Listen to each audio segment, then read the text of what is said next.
Hey everyone, I'm Jay. And I'm Sean. And today we're reviewing the movie Desperados. So this is a new rom-com. That is the wrong word for it. It is neither rom nor com. Uh-oh. It thinks it is. I think. It needs its own genre then. It doesn't. It just never should have been made. So Desperados, directed by LP, goes by just initials, very mysterious, says the woman who goes by just one initial. Let's leave that. Starring Nasim Pedrad, who you will recognize from the time she spent on SNL, and Anna Camp and Sarah Burns as three very good friends. And then the romance or lack thereof is provided by Lamorne Morris and Robbie Amell. So Wesley, who is played by Nasim Pedrad, we meet her at a work sort of interview at a Catholic school.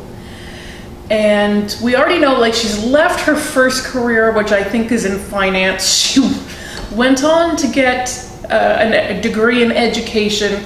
She is well into her 30s, late 30s by now, but is interviewing for her first job in education.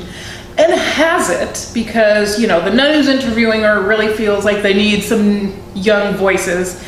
And then she proceeds to talk herself out of the job because, in fact, she's horrible. So she loses the job that she had at the beginning of the interview, which that's hard to do. Yeah, it's rough.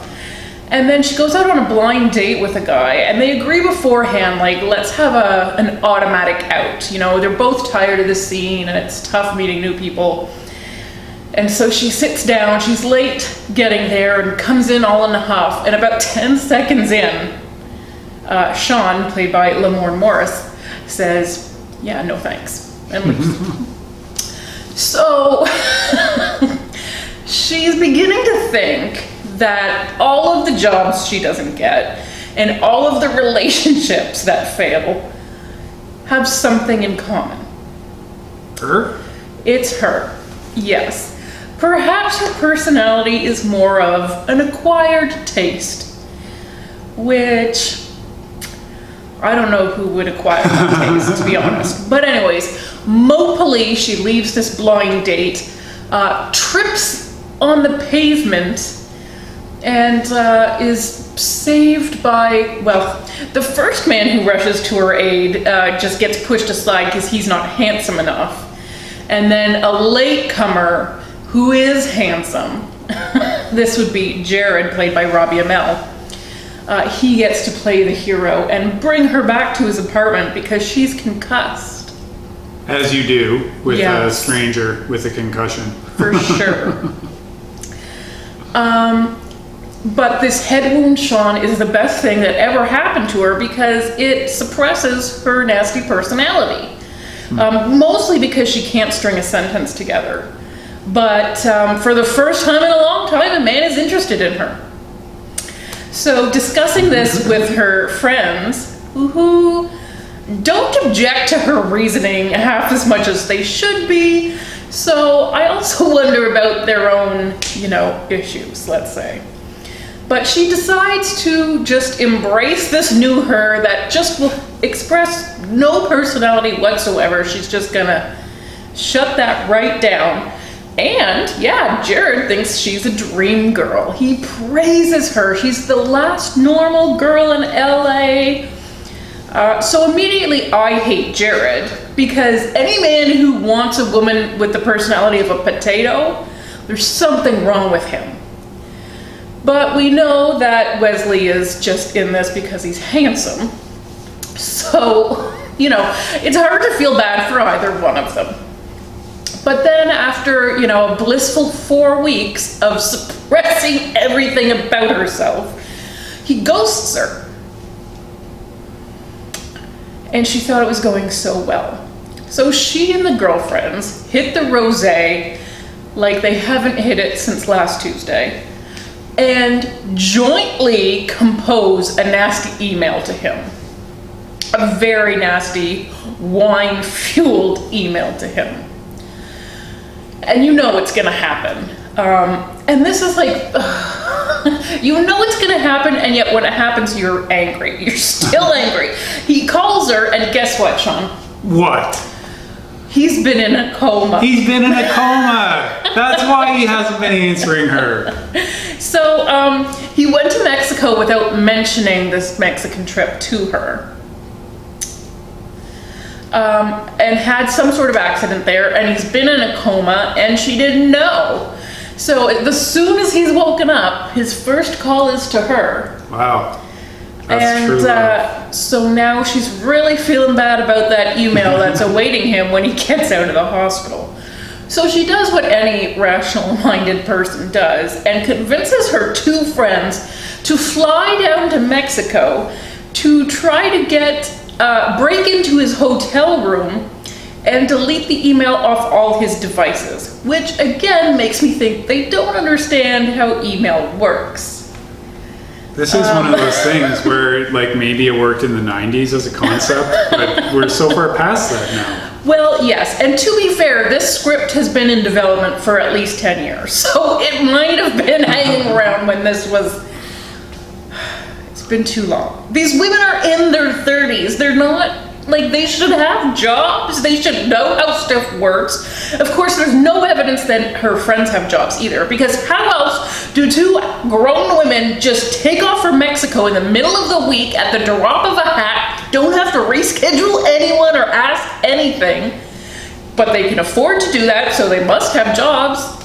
Yes. And yet... Doesn't make sense. They just immediately, all 3 can go to Mexico on this totally harebrained scheme who nobody objects to. My gosh. So you liked this movie a lot. Oh boy. You know, it's just clearly the comedy is supposed to come from the fact that it's hard to break into a hotel room in Mexico.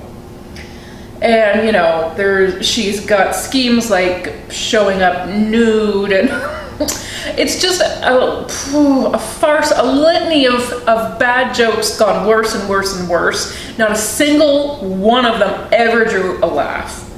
And it was hard to believe that they really thought that they would. They are hitting them way too hard. They're asking way too much. Oh, God. It was just awkward and awful. I don't know how this got, just everyone across the board was awful in this. Of course, now that they're down in the resort, first the blind date reject guy is there. Somehow every man she dated on the same night has gone to Mexico at the same time. Seems unlikely. It seems unlikely, Sean. It does, yeah. And there's like a sort of a sidebar running joke about pedophilia, which doesn't land as well as they thought it might. That's surprising. I mean, they really went for it. And then like Heather Graham has a cameo as a weird guru. Just for no reason. No reason. Just filling time, I guess. Boy, oh boy. I kind of just couldn't believe this movie. And I watched it, I wrote my review, hit publish, and I forgot really until 10 minutes ago that this movie existed. But now you're angry again. I am angry again. I guess it was all still there. I had suppressed it to get through the weekend. But I'm not happy about that movie. And I am generally, I think, a little more forgiving of Netflix movies because they're just there, and it's less of a risk, it's less of an investment on my part. They've just got a bunch of stuff that maybe you've never seen before. And this is something that probably no one has ever seen before, because how could you have? Well, it is a Netflix original. And it's just so hard when this many people fail. Together, just really fail hard together. It is hard to believe some of these very basic missteps that, again, no one says. How does no one say, this is really bad? We should do something else. Yes. That's right. I hear they're retraining a lot of people to be old folks home workers. So maybe you should quit Hollywood and go where the people want you. Not the Mexican people. They do not want you. You don't want you, crazy period. Americans. Yeah. Build that wall. Yes. We've all said that about America at some point. So yeah, I thought this movie was a disgrace. Like, there was nothing rom or com in it, so it just felt insulting that they would even present. Like, there should be just a little shameful corner of Netflix where terrible movies go to hang out and be like, I don't know, are you having a bad self-esteem day? Do you just not even think you're worthy of a good movie? Here you go.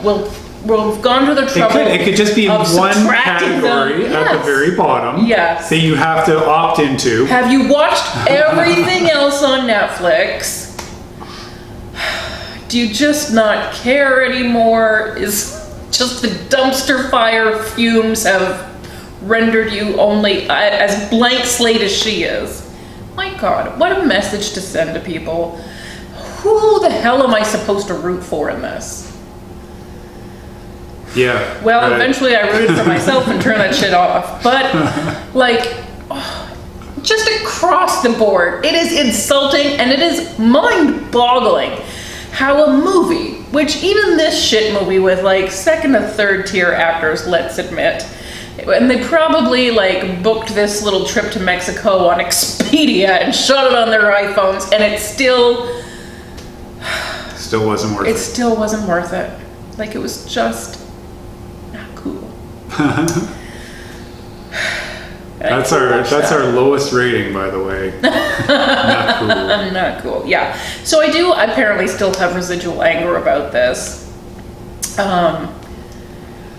Well, there's different levels of movie, and this is the worst kind, it sounds like. I didn't even watch it. But it sounds like it's not funny. It's not smart. It makes no sense. No. It's insulting. So that's the thing. When you have just like these characters, like there's nothing otherworldly about this movie, and yet none of these characters are acting like a human being. No one in this movie is acting like a human being. Which again is a sign that your movie has some pretty fundamental problems. Yeah. When you have to create these idiotic characters in order for it to work. To explain the idiotic plot. And like, you can't root for anyone. You don't want this romance to work out. You wouldn't wish this woman even on an idiot like Jared, who doesn't deserve anyone, but he doesn't deserve her. Oh, gosh. Well, that is the biggest sin, isn't it? If you can't root for anyone. Yeah, or things to work out or not work out. Like, you're so just disgusted at what's happening and how demeaned you feel that they have given this to me like I deserve this movie. Oh, how dare you? How dare you recommend this? How dare you, Netflix? Anyways, don't watch it, guys. It is, even if you're feeling like light and breezy and you're tipsy on that rosé, no, still you don't even deserve this. You can watch Fast Five. Okay. Be lucky you don't live at my house, guys. We really do some disturbing things to our Netflix algorithm. They do not know what to propose to us. Anyways, thanks for watching. Don't watch this movie. It's called Desperados. Now you know how to avoid it. Bye, everyone. Bye.